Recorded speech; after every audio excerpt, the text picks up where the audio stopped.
Monstrueusement humain, le podcast qui risque de te donner le goût de toi. Sois la bienvenue, créature au grand cœur. Approche-la. Sache qu'ici, tu vas peut-être te réconcilier avec qui tu es vraiment. Oui, en fait, si tu pouvais laisser là parler maintenant tout haut tes petites voix intérieures, tes ressentis, tes visions, que parfois tu kifferais de prendre, mais qu'en fait tu tais, tu juges et puis parfois tu sabotes. Parce qu'a priori, ça n'a pas l'air de rejoindre le plus grand nombre.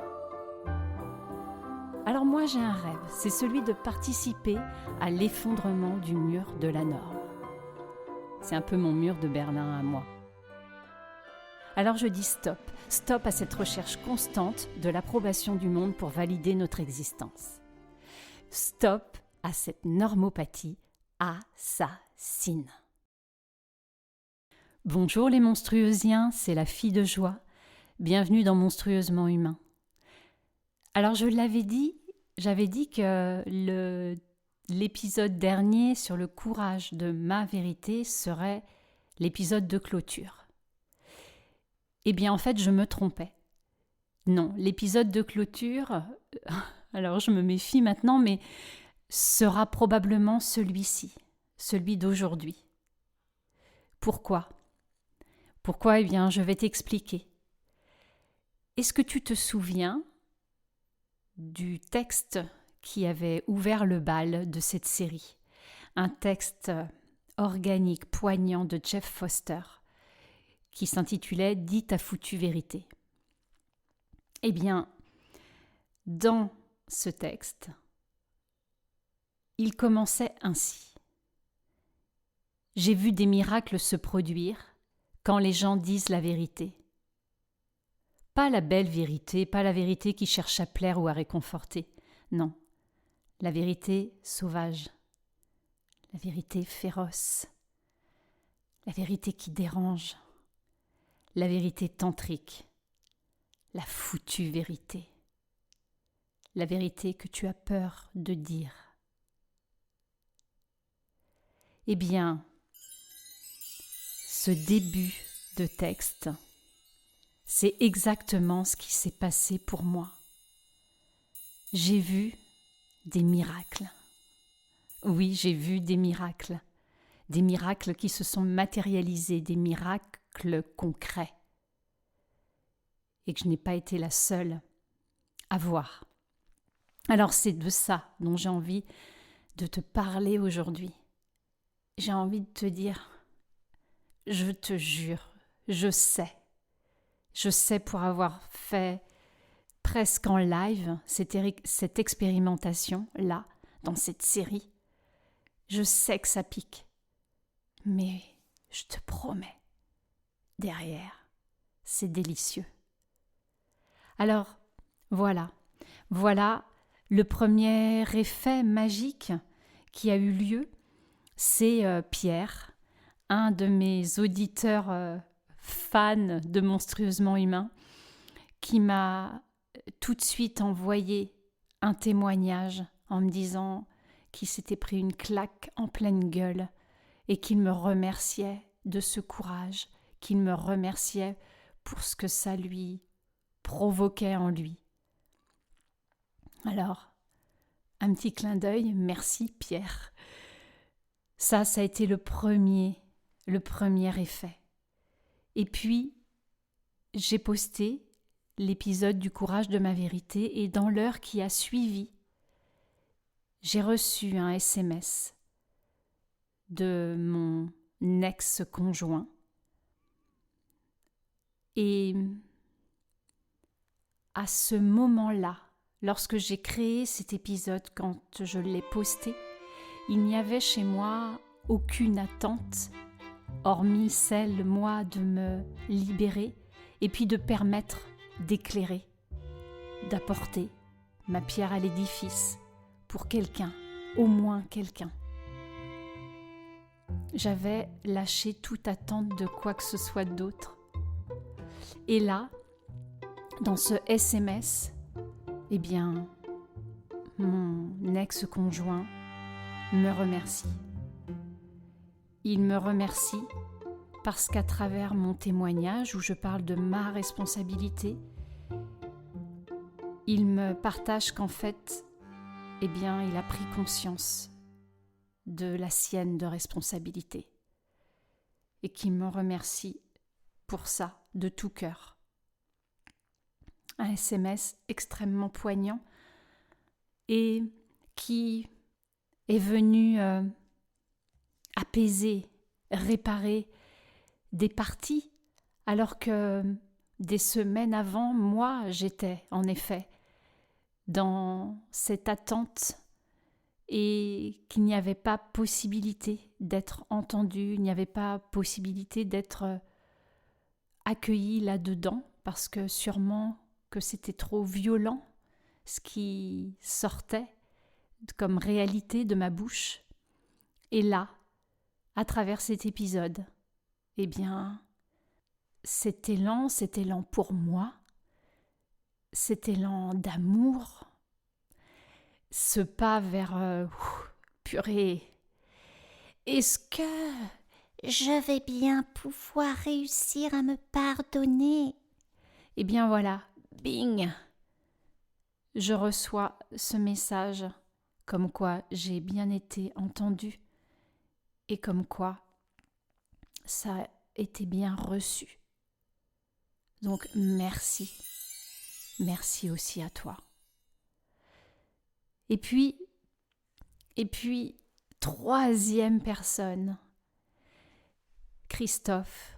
Christophe qui est podcasteur et qui, depuis l'été dernier, a créé un épisode sur un thème qui lui est cher mais qui est très très sensible pour lui, l'addiction. Et en fait, il n'arrive pas à poster cet épisode. Et au cours de ma création sur mon dernier épisode, je j'interpelle quelques personnes en disant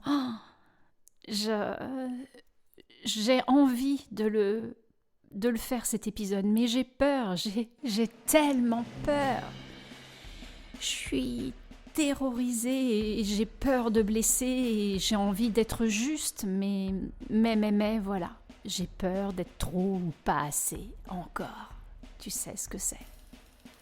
Et Christophe va faire partie de ces personnes qui va écouter avant que je poste mon épisode. Il va l'écouter, il va me dire vas-y, cet épisode, il est beau, il est juste, vas-y.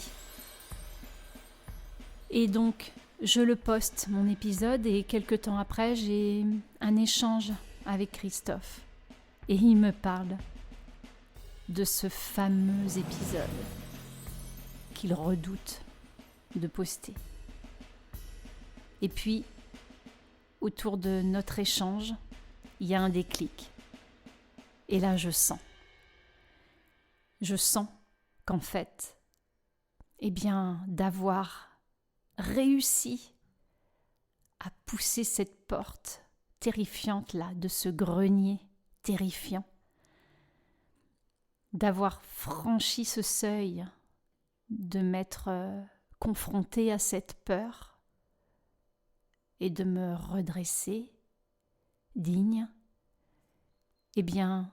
j'ai insufflé l'élan auprès de Christophe. Et quelques jours après, je reçois un message où il me dit « Youpi !» Non, il ne me dit pas « Youpi », c'est moi qui dis « Youpi !» Et lui, il me dit « C'est bon, ouais, j'ai posté mon épisode, yes !» Ouais, bravo Christophe. Troisième miracle, troisième effet magique.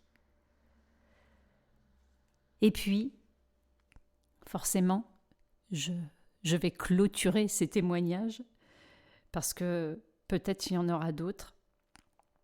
Mais il y a là quelques heures, hier ou avant-hier, je ne sais plus, un copain de théâtre qui se définit pas forcément tout à fait à l'aise dans l'expression des mots, où il dit qu'il préfère décliner ceux des autres au théâtre, eh bien, ce copain m'envoie un message. Et il me dit, eh bien, bravo. Bravo à toi, en fait, et merci pour ce partage. Et il va rajouter que il sait qu'il a conscience aussi que ce n'est pas toujours agréable de se regarder dans la glace. Et voilà. Et là, je me dis, mais alléluia! Je sens qu'une partie de moi, dans ce que j'ai exprimé, est venue le rejoindre, que lui aussi, il a sûrement eu du mal à un certain moment. Il a eu du mal à se regarder dans la glace. Ouais. Vive notre humanité. Alors voilà ce que je voulais te partager. Je voulais te partager ça pour te dire, quand tu seras prêt à te décharger, à te libérer de cette espèce de charge, de cette espèce d'armure, eh bien, tu vas être très surpris des effets derrière. Des effets inattendus. Des effets qui me font sentir complètement raccord avec moi et qui me mettent tellement en lien avec les autres. Et que bordel! Il faudrait peut-être pas déborder là. Oui, mais quand même. Bordel, c'est tellement bon. C'est tellement bon. Et ça donne tellement de sens à nos vies. Alors, j'aurais pu aussi fixer sur le fait que depuis cet épisode, j'ai perdu 2 followers sur Facebook et que, bien sûr, au départ, je me suis dit « Oh là là, voilà, le thème de l'avortement, ça a des répercussions. » Eh bien, en fait, peut-être que c'était pas parce que j'abordais l'avortement, mais en tous les cas, ce que je vois, c'est tout le bon derrière et comment j'ai pu relier, me sentir reliée et relier les autres à moi. Alors n'oublie pas que dans ce processus, tu te libères toi, tu t'allèges, tu prends le chemin d'une meilleure santé, tu te reconnais, tu te vois pour qui tu es vraiment et surtout, ou en plus, tu donnes l'opportunité à quelqu'un de se sentir tellement, tellement normal et de se sentir aussi moins inhumain ou de se sentir moins bizarre ou tordu. Et puis tu lui apporteras peut-être tellement de courage pour que lui aussi puisse s'alléger. Si tu fais partie de ces personnes qui aiment l'idée du travail collaboratif, eh bien je te l'annonce, c'est un travail de collaboration. C'est totalement dans l'air du temps. Alors, je te jure que si, quelque part, à je ne sais quel endroit de ton corps, tu portes un petit parpaing, eh bien, voici venu l'air de « après, balance ton porc, balance ton parpaing, fais-le exploser en 1000 morceaux, décharge-toi, allège-toi, et puis, quand tu auras fait ça, ouvre grand les yeux, il va y avoir de la magie dans l'air. » Voilà, c'était important de partager cette magie vécue depuis quelques jours avec toi. Mais peut-être qu'après l'écoute de cet épisode, tu te dis, toi, mais bien sûr, moi aussi je me souviens. Alors tu te souviens de quoi quand tu as enfin osé déposer un fardeau, une vérité difficile à dire ou à admettre? Qu'est-ce qui s'est passé pour toi? Tu sais quoi? cours vite me partager sur le mail Monstrueusement Humain ou sur la page Facebook ou encore sur Insta. N'hésite pas, partage-moi les miracles qui se sont accomplis. Et puis, surtout, si Monstrueusement Humain te plaît, mais vas-y, partage, arrose partout où tu penses qu'il pourra semer de belles graines. À bientôt!